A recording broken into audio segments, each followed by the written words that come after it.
अबे अर्चना के साथ रह के आई और से डर रही कि स्टार्टिंग में भले ही मैं फिट इन नहीं कर पा रही थी, देन कुछ और चीज़ें हो गई जिससे मैं और ज़्यादा it was more like a downfall for me, and then वहाँ से वापस से ऊपर आना, एंड सो आई थिंक कि it was a mean natural journey. मतलब अर्चना बहुत एंटरटेनिंग है, और शालीन भी है कहीं ना कहीं, बहुत उन्होंने भी एंटरटेन किया होगा।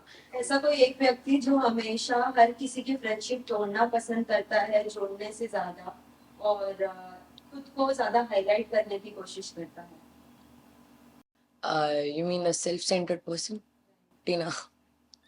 जी ना, एक अलग ही आपका रूप दिखा है। आई थिंक कि वो बहुत डिफरेंट जर्नी रही ऑफ कोर्स, एंड जैसा मैंने एक्सपेक्ट किया था वो कहीं से कहीं तक बिल्कुल वैसी नहीं थी। पर एक चीज़ मुझे अच्छी लगी कि हाँ, मुझे मतलब लर्निंग एक्सपीरियंस था, बहुत चीज़ें सीखने को मिली। उसके साथ साथ एक ये चीज़ हुई कि वो बहुत रियल जर्नी रही, कि स्टार्टिंग में भले ही मैं फिट इन नहीं कर पा रही थी, देन कुछ और चीज़ें हो गई जिससे मैं और ज़्यादा it was more like a downfall for me, and then वहाँ से वापस से ऊपर आना, एंड सो आई थिंक कि it was a mean natural journey.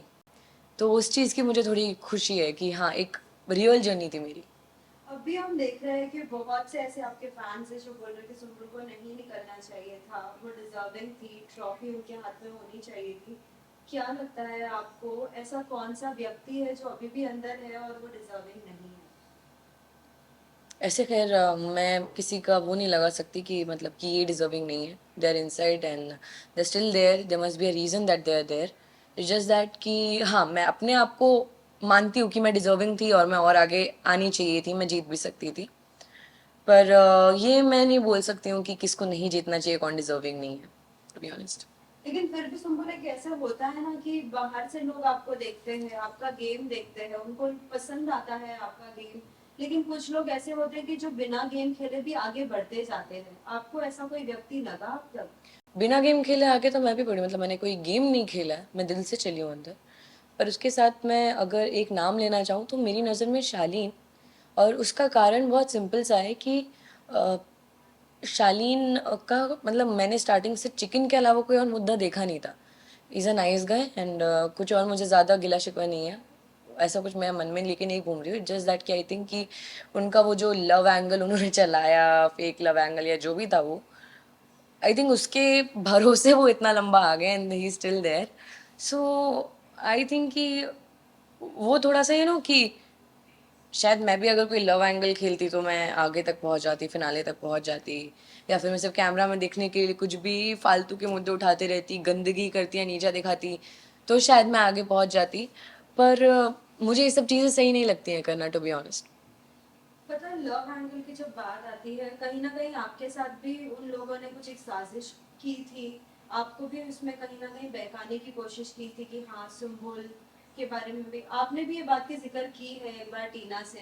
क्या कहना चाहेंगे, जब अगर गेम खेला चाहते हो तो इंडिविजुअल अपना गेम खेलना चाहिए, या ये सब मुद्दों को लाना जरूरी है बिग बॉस के घर में? क्योंकि ये तो एवरी सीजन का हो गया है कि एक लव एंगल बनाना। Do you think so? हाँ, it is actually Bigg Boss is also actually become like a film, to be honest, जिसमें एक हीरो है, एक हीरोइन है, एक विलन बन जाता है। जितना मैंने इस सीज़न में नोटिस किया है, इस सीज़न की बात करें मैं पर्टिकुलर, पर मेरी नज़र में ये सही नहीं है। मैं सच्ची बोलूँ तो कि आप मतलब ये क्या वाला, अगर आप फेक लव एंगल खेल रहे हो तो आपको बहुत ज़्यादा सपोर्ट मिलता है। मेरी नज़र में ये सब चीज़ें सही नहीं है। मेरी नज़र में आपको गेम भी खेलने की ज़रूरत नहीं है। आप अगर अपने दिल से चलोगे, क्योंकि एक बार मुझे याद है कि रुबीना जी ने भी बोला था कि जो भी करो ना, बस सच्चे दिल से करो और कुछ भी नहीं। तो आप बस दिल से साफ रहो, आप सच्चे दिल से कोई भी चीज़ करोगे वो कहीं से कहीं तक गलत नहीं होगी। तो दिल से चलना चाहिए, दिमाग से पूरी दुनिया चल रही है।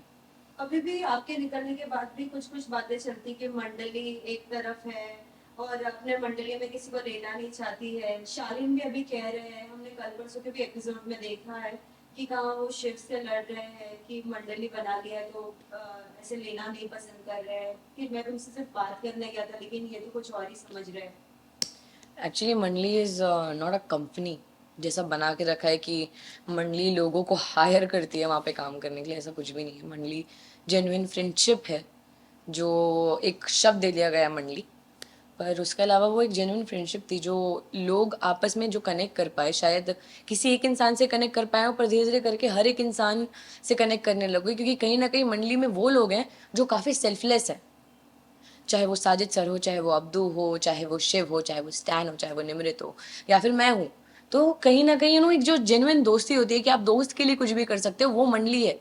तो मंडली इज नॉट लाइक कि कोई भी आए, 2-4 दिन अच्छे से बात हो तो उसको एकदम दोस्त बना लिया। नहीं, जब तक आप किसी इंसान से कनेक्ट नहीं करोगे तब तक आप दोस्त नहीं मान सकते ना। बहुत सिंपल सी चीज़ है वो। पर अगर सुबह आपसे अगर पूछा जाए कि बिग बॉस के घर में this season who was the entertainment person? अरे यार, सब अपने आप में बहुत एंटरटेनिंग है, सच्ची बोलो तो। अर्चना बहुत एंटरटेनिंग है, और शालीन भी है कहीं ना कहीं बहुत, उन्होंने भी एंटरटेन किया होगा। क्योंकि हमने जो एक न्यू ईयर पे वो एक एक वीडियो देखा था, तो he is a funny guy I think. तो लोगों ने पसंद किया होगा, एंटरटेनिंग वो भी है। उसके साथ साथ स्टैन बहुत एंटरटेनिंग है, शिव भी बहुत एंटरटेनिंग है, साजिद सर बहुत एंटरटेनिंग थे। तो ऐसा कौन है जो एंटरटेनिंग नहीं है? सब एंटरटेनिंग है कहीं ना कहीं तो। Who was the like just we say जोड़ी होता है ना, जोड़ी बनती है हर बार बिग बॉस के घर में, हम देखते हैं किसी ना किसी की जोड़ी बनती है। जैसे हमने पहले देखा था सिडनाज, जो बहुत ट्रेंड कर गए थे। ऐसे इस सीजन अगर आपको अगर कोई लगा हो? आई थिंक स्टैन और शिव सबसे माशाल्लाह सबसे प्यारी जोड़ी रही है वो। बिकॉज जब साजिद सर चले भी गए और हम लोग भी थे, इनफैक्ट मैं अभी के भी एपिसोड देखूँ, उनको जो दोस्ती का अवार्ड दिया गया and everything. So I think कि वो एक जोड़ी है, वो सबसे माशाल्लाह सबसे कमाल की जोड़ी है। वो एक जोड़ी, और एक साजिद एंड अब्दू, सजदू। ऐसा कोई एक व्यक्ति जो हमेशा हर किसी की फ्रेंडशिप तोड़ना पसंद करता है जोड़ने से ज्यादा, और खुद को ज्यादा हाईलाइट करने की कोशिश करता है? You mean a self centred person? Tina. Tina, why do you think so like that? Because I think कि she is very self centred. She wants कि हर एक चीज़ उनके इर्द गिर्द हो, जिसके लिए उनको एक बड़ी ही रानी के सिंहासन पे बैठाया गया था, विच इज़ एक्चुअली राइट। कि उनके थोड़े रानियों वाले एकदम नखरे मुझे लगते हैं। आई इट्स नॉट दैट कि मुझे कुछ पर्सनल प्रॉब्लम है उनसे, नहीं, because for me show is ended. पर अभी जो आपने मुझे कारण दिया उसके हिसाब से और कोई है नहीं घर के अंदर। मैं ये उन पे इल्ज़ाम नहीं लगाऊंगी कि वो दोस्ती तोड़ती हैं बनाने से ज़्यादा, पर कहीं ना कहीं वो सेल्फ सेंटर्ड मुझे बहुत लगी। साथी सुंबल, हाल ही में हमने जब टास्क देखा था, जो टास्क में 3-3 लोगों की ही जोड़ी चलेगी, लेकिन उसमें आपके ग्रुप ने आपको नहीं चूज किया। आपको क्या लगता है, आपको वो टास्क करना चाहिए था या नहीं? क्योंकि बिग बॉस के घर में कुछ टास्क ऐसे होते हैं जो बहुत ही ज्यादा लाइक सहन शक्ति अपने अंदर रखनी पड़ती है टास्क करने के लिए। आपको वो आई थिंक वो टास्क मैंने बिना किए भी किया था। लोगों ने वो देखा होगा कि मैं कितना ज़्यादा इन्वॉल्व थी उस टास्क में। पर उसके साथ साथ जब मैंने अपने दोस्तों के चेहरे देखे टास्क के बाद, तब मुझे लगा कि अच्छा हो मैंने नहीं किया। पर ये है कि हाँ, मैं ऑफकोर्स करना चाहती थी। पर उसके एक दिन पहले जो नॉमिनेशंस हुए थे, तो कहीं ना कहीं मुझे ये लग रहा था कि मेरे कारण ये चीज़ हुई है। तो नेक्स्ट डे उस टास्क में मैंने भी ज़्यादा फोर्स नहीं किया, या मैंने ज़्यादा फाइट बैक नहीं किया कि नहीं मुझे जाना है जाना है। बिकॉज अगर कहीं ना कहीं मेरे कारण कुछ और गलती होती, कुछ भी होती, मुझे इतना विश्वास था कि नहीं छूटेगा विश्वास मुझे, लेकिन नॉमिनेट वाले में भी था। सो यू नेवर नो कि क्या हो जाए। तो वो चीज़ मुझे थोड़ा डर लग रहा था कि नहीं यार, एक चीज़ मैं ऑलरेडी कर चुकी हूँ तो यहाँ पे मैं रिस्क नहीं लेती। तो मैं खुद अपनी मर्जी से नहीं गई थी। बार बार आपको लोग कहते थे कि सोई हो, अब तो जाग जाओ, अब तो जाग जाओ। ये सुन सुन के आपको कुछ अजीब नहीं लगता था? क्योंकि हर कोई घर में तो बहुत सारे ऐसे लोग थे जो सोए हुए थे, जो अब तक आगे बढ़ गए। मुझे बुरा लगने लगा था बीच बीच में कि अभी तो मैं जगी हुई है। जब मैं जगी थी तब भी बोलते थे कि ये सोती रहती है। मेटाफोरिकली बात कर रही हूँ। तो वो चीज़ मुझे लगी कि यार अब तो मैं अच्छे से कर रही हूँ, अब तो मैं हर जगह इन्वॉल्व हूँ, अब मुझे क्यों बोल रहे हो? वो चीज़ थोड़ी बुरी लग रही थी। और फिर क्या होता है ना कि आपको कोई भी, चाहे वो शेखर सर हो, चाहे सलमान सर हो, कुछ भी आके बोले, वो एक अलग चीज़ हो जाती है। पर वही चीज़ जब कंटेस्टेंट्स आपके सामने रिपीट करते हैं, आपको नीचा दिखाते हैं वो बोल बोल के, तब ज़्यादा बुरा लगता है। Because you can not say anything, it just that कि आपको खुद को पता है कि आप कितने इन्वॉल्व रहे हो।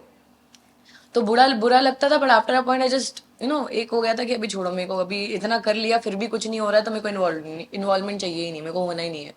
पर फिर आया टॉर्चर टास्क, जिसमें मैं कुछ भी I couldn't control my self, because वो लोग बहुत गलत कर रहे थे।